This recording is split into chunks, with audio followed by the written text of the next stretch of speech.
নমস্কাৰ এই মুহূৰ্তত আহি পৰিছে ৰাজ্যখনৰ বাবে খন্দিয়াৰ কেইবাটাও বিগ ব্ৰেকিং নিউজ।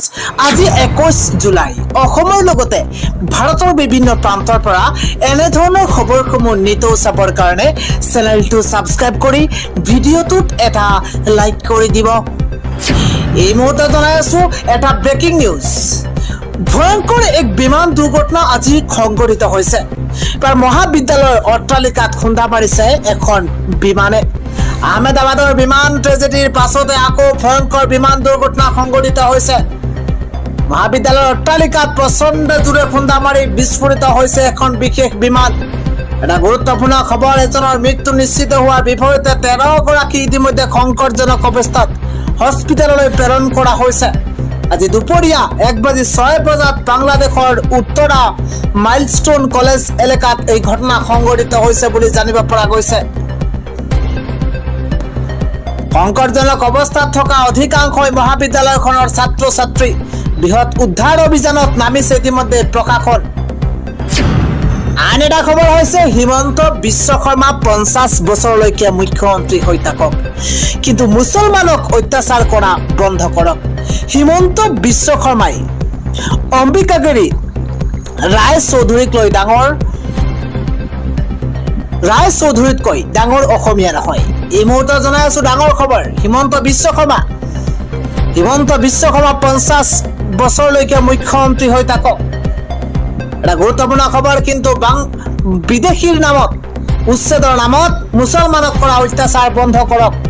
উচ্ছেদ বন্ধ নকৰালৈকে প্ৰতিবাদ কৰিমেই। কোনে মন্তব্য কৰিছে আমি জনোৱাৰ চেষ্টা কৰিছো। ভাৰতীয় নাগৰিকৰ তেজত আন্দোলন আছে। হিমন্ত বিশ্ব শৰ্মা চৰকাৰে মুছলমানৰ ওপৰত কৰা অন্যায়, মুছলমানৰ ওপৰত কৰা দমন বন্ধ কৰক। এইখন চৰকাৰে মুছলমানৰ ওপৰত কৰা অন্যায় দমন কৰা বন্ধ কৰক। হিমন্ত বিশ্ব শৰ্মা অম্বিকাগিৰি ৰায় চৌধুৰীতকৈ ডাঙৰ অসমীয়া নহয়। ৰাজ ধৰ্ম পালন কৰক মুখ্যমন্ত্ৰী হিমন্ত বিশ্ব শৰ্মাই।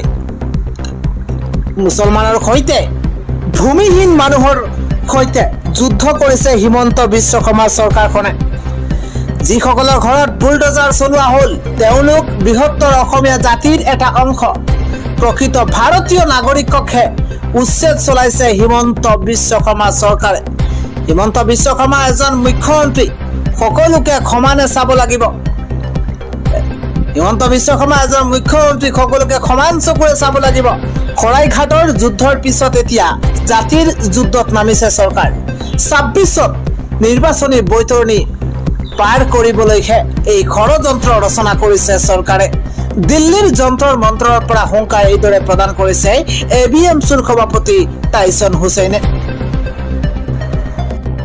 সন্ধিয়াৰ পৰৱৰ্তী ডাঙৰ খবৰ, এইবাৰ চচলৰ হোটেল মেনেজমেণ্টৰ অট্টালিকাত চলিছে প্ৰশাসনৰ বুলডোজাৰ। এবাৰ মন্ত্ৰী জয়ন্ত মল্ল বৰুৱাৰ নেতৃত্বত এই বৃহৎ উচ্ছেদ অভিযান। মন্ত্ৰীগৰাকীৰ উপস্থিতিত চলোৱা হৈছে উচ্ছেদ অভিযান। এবাৰ গুৱাহাটী মহানগৰীৰ চচলতে উচ্ছেদ অভিযান আৰম্ভ হৈছে। ইণ্ডিয়ান ইনষ্টিটিউচন অফ হোটেল মেনেজমেণ্টৰ অট্টালিকাত চলিছে প্ৰশাসনৰ বুলডোজাৰৰ কোপ।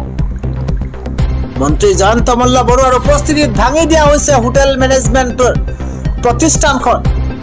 প্ৰতিষ্ঠানখনৰ প্ৰতিটো ব্লক এফালৰ পৰা ভাঙিলে প্ৰশাসনৰ বুলডোজাৰে। শিলখাকো সংৰক্ষণৰ বাবে মন্ত্ৰী জয়ন্ত মল্ল বৰুৱাৰ উপস্থিতিত চলিছে উচ্ছেদ। গুৱাহাটীৰ বানপানী ৰোধৰ বাবে প্ৰতিষ্ঠানখন ভাঙি পেলোৱাৰ সিদ্ধান্ত চৰকাৰৰ। শিলখাকুত থকা সকলো অট্টালিকাত বুলডোজাৰ চলোৱাৰ হুংকাৰ মন্ত্ৰী জয়ন্ত মল্ল বৰুৱাৰ। এবাৰ মহানগৰীৰ চচলত এই বৃহৎ উচ্ছেদ অভিযান। পৰৱৰ্তী খবৰটো হৈছে বাংলাদেশী সজাই অসমৰ শ্ৰমিকক বহিৰাজ্যত নিৰ্যাতন কৰা হৈছে। এই মুহূৰ্তত এটা বিগ নিউজ। বাংলাদেশীৰ নামত বহিৰাজ্যত অসমৰ শ্ৰমিকক সৈতে ভয়ংকৰ ঘটনা। অবৈধ বাংলাদেশীৰ সন্দেহত হাৰিয়ানাত গ্ৰেপ্তাৰ কৰা হৈছে 84 গৰাকীকৈ শ্ৰমিক। এটা গুৰুত্বপূৰ্ণ খবৰ এই মুহূৰ্তত জনোৱাৰ চেষ্টা কৰিছো। অবৈধ বাংলাদেশীৰ সন্দেহত হাৰিয়ানাত ইতিমধ্যে 84 গৰাকী শ্ৰমিকক গ্ৰেপ্তাৰ কৰা হৈছে। কাম বিচাৰি অসমৰ পৰা হাৰিয়ানালৈ গৈছিল নামনিৰ শ্ৰমিকসকল। মানকাছাৰৰ পৰা 41 গৰাকী, বৰপেটাৰ ভিন্ন অঞ্চলৰ পৰা হাৰিয়ানালৈ গৈছিল শ্ৰমিকসকল। হাৰিয়ানাৰ গুৰগাঁও ছেক্টৰ 10ত আৰক্ষী থানাত গ্ৰেপ্তাৰ শ্ৰমিকসকলক দেশ জুৰি চলা অবৈধ বাংলাদেশীৰ বিৰুদ্ধে অভিযানৰ মাজতে এই ঘটনা উত্তৰ ভাৰতত জোৰদাৰ ৰূপত চলিছে বাংলাদেশী চিনাক্তকৰণ অভিযান বাংলাদেশীৰ নামত বহিৰাজ্যত অসমৰ শ্ৰমিকৰ সৈতে ভয়ংকৰ ঘটনা সংঘটিত হৈছে পৰৱৰ্তী খবৰটো হৈছে বুলডোজাৰ একচনক লৈ কঠোৰ হৈ পৰিছে উচ্চ ন্যায়ালয় চৰকাৰী বিষয়াক 2 লাখ টকাৰ জৰিমনা বিহা হৈছে এটা বিগ ব্ৰেকিং এই মুহূৰ্তত জনোৱাৰ চেষ্টা কৰিছো বুলডোজাৰ একচনক লৈ কঠোৰ হৈ পৰিছে উচ্চ ন্যায়ালয় ৰাজ্য চৰকাৰ আৰু তহচিলদাৰক 10 লাখ টকাৰ জৰিমনাৰ নিৰ্দেশনা দিয়া হৈছে ৰাজ্য চৰকাৰকে 8 লাখ টকা আৰু বিষয়াক বিহা হ'ব 2 লাখ টকাৰ জৰিমনা নিয়ম নমনালৈ উচিত চলোৱাৰ বাবে ন্যায়ালয়ৰ ৰুখত পৰিছে চৰকাৰী বিষয়া চৰকাৰী ৰাজহ বিষয়াক 2 লাখ টকাৰ জৰিমনাৰ নিৰ্দেশ এবাৰ ন্যায়ালয়ৰ বিষয়াৰ দৰমহাৰ পৰা কৰ্তন কৰা হ'ব 2 লাখ টকাৰ জৰিমনা এটা গুৰুত্বপূৰ্ণ খবৰ উৰিষ্যা হাইকোৰ্টে দিছে বুলডোজাৰ একচনক লৈ ন্যায়ালয়ৰ কঠোৰ ৰায় বুলডোজাৰ একচনক লৈ কঠোৰ হৈ পৰিছে উচ্চ ন্যায়ালয় আন এটা খবৰ হৈছে গৰিয়া মৰিয়া দেশীয় নেতাৰ 100 জন মানুহ গোটাব পৰাও কেপাচিটি নাই তৈল মৰ্দন কৰা এৰক গৰিয়া মৰিয়া দেশীয় নেতাৰ 100 জন মানুহ গোটাব পৰা কেপাচিটি নাই এটা গুৰুত্বপূৰ্ণ খবৰ নিজকে গোটেই অসমৰ গৰিয়া মৰিয়া দেশী নেতা বুলি জহাব আছে গৰিয়া মৰিয়া দেশীয় জাতীয় পৰিষদক তুলা ধুনা এবাৰ এবিএমছৰ সভাপতি টাইছন হুছেইনৰ হুংকাৰ সংবিধান বাচিলেহে দেশ জাতি মাটি ভেটি বাচিব তৈল মৰ্দনেৰে কোনো জাতি জনগোষ্ঠীৰ অধিকাৰ প্ৰতিষ্ঠা হোৱাৰ ইতিহাস নাই শাসক পক্ষ বহুতীয়া একাংশ গৰিয়া মৰিয়া দেশী সংগঠনৰ নামধাৰী নেতা উচ্ছেদৰ সপক্ষে খেলপথাৰত নমাই দিয়া হৈছে একাংশ তথাকথিত নেতা ফেচবুক পোষ্ট কৰিছে এবিএমছৰ সভাপতি টাইছন হুছেইনে পৰৱৰ্তী খবৰটো হৈছে এবাৰ জনতাৰ মূৰত পুনৰ ৰামটাঙৰ এবাৰ মিঠাতেলে দেখুৱাইছে সৰিয়হ ফুল হুৰাহুৰে বাঢ়িছে এতিয়া মিঠাতেলৰ দাম নিত্য প্ৰয়োজনীয় সামগ্ৰী হৈছে মিঠাতেল আৰু মিঠাতেলৰ দাম বৃদ্ধি এতিয়া জ্বলা কলা খুৱাইছে সাধাৰণ জনতাক এটা বিগ নিউজ ডাঙৰ খবৰ জনোৱাৰ চেষ্টা কৰিছো জনতাৰ মূৰত পুনৰ মাধমাৰ মোদী চৰকাৰৰ এবাৰ মিঠাতেলে জনতাক দেখুৱাইছে সৰিয়হ ফুল হুৰাহুৰে বাঢ়িছে মিঠাতেলৰ দাম প্ৰতি লিটাৰ মিঠাতেলৰ দাম 20ৰ পৰা 30 টকাকৈ বৃদ্ধি হৈছে ধাৰা ব্ৰেণ্ডৰ মিঠাতেলৰ পূৰ্বৰ দাম আছিল 175 টকা কিন্তু বৰ্তমান ধাৰা ব্ৰেণ্ডৰ মিঠাতেলৰ দাম প্ৰতি লিটাৰত 208 টকা পাইকাৰী বজাৰত ফৰচুন ব্ৰেণ্ডৰ পূৰ্বৰ 170 টকাৰ বিপৰীতে এতিয়া 193 টকালৈ মূল্য বৃদ্ধি হৈছে ইঞ্জিন ব্ৰেণ্ডৰ প্ৰতি লিটাৰ 180 টকাৰ বিপৰীতে 210 টকালৈ বৃদ্ধি পাইছে ইফালে পতঞ্জলি ব্ৰেণ্ডৰ মিঠাতেলৰ প্ৰতি লিটাৰ 170 টকাৰ বিপৰীতে 185 টকালৈ বৃদ্ধি পাইছে অনুপ্ৰম ব্ৰেণ্ডৰ 165 টকাৰ পৰা 185 টকালৈ দাম বৃদ্ধি কৰা হৈছে আৰু ৰাজ্যৰ বিভিন্ন জিলা স্থানীয় ব্ৰেণ্ডৰ মিঠাতেলৰো দাম বৃদ্ধি কৰা হৈছে আৰু তাৰ পাছতেই এতিয়া গৃহিণীসকলৰ লগতে সাধাৰণ জনতাৰ মাজত হাহাকাৰ লাগিছে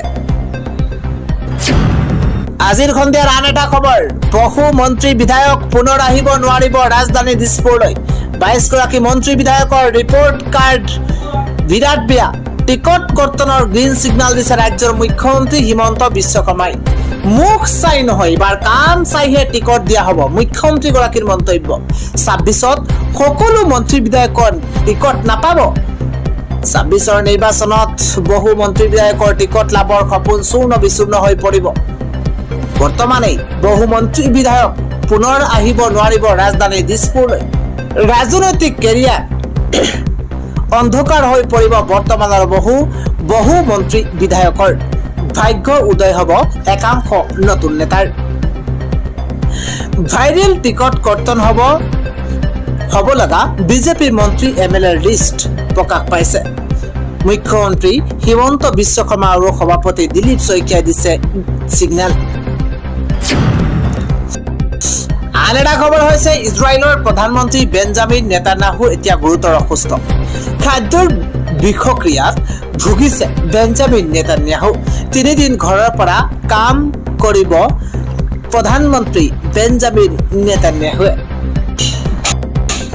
আন এটা খবৰ হৈছে কাটাৰত ইজৰাইল আৰু হামাছৰ মাজত চলি থকা যুদ্ধবিৰতিৰ আলোচনাৰ মাজতো গাজাত আছে যদিও এতিয়ালৈকে কোনো সফলতা লাভ কৰা নাই দেওবাৰে গাজা সীমান্তৰ সমীপত কেইবাটাও বিস্ফোৰণৰ শব্দ শুনা যায় আৰু ইজৰাইলৰ সেনাই সামৰিক অভিযান অব্যাহত ৰখা বুলি কয় কিয়নো 20 জুলাইত উত্তৰ গাজাত ইজৰাইলৰ গুলীচালনাত ৰাষ্ট্ৰসংঘৰ সাহায্য সামগ্ৰীৰ বাবে অপেক্ষা কৰি থকা 67 জন পেলেষ্টাইনী লোকে প্ৰাণ হেৰুৱাইছে গাজাৰ স্বাস্থ্য মন্ত্ৰালয়ে এই ঘটনা নিশ্চিত কৰি কয় যে মৃতকসকলৰ ভিতৰত মহিলা আৰু শিশু আছে ইফালে ইজৰাইলী সেনাই কয় যে তেওঁলোকৰ সৈন্যই বিপদৰ আশংকাতে সতৰ্কতা বাণীমূলক গুলীচালনা কৰিছিল তেওঁলোকৰ দাবী সাহায্য কঢ়িয়াই অনা ট্ৰাকক লক্ষ্য কৰি লোৱা আছিল ইজৰাইলী সেনাই আৰু মৃত্যুৰ সংখ্যাকো অতিৰঞ্জিত কৰা হৈছে ৰাষ্ট্ৰসংঘ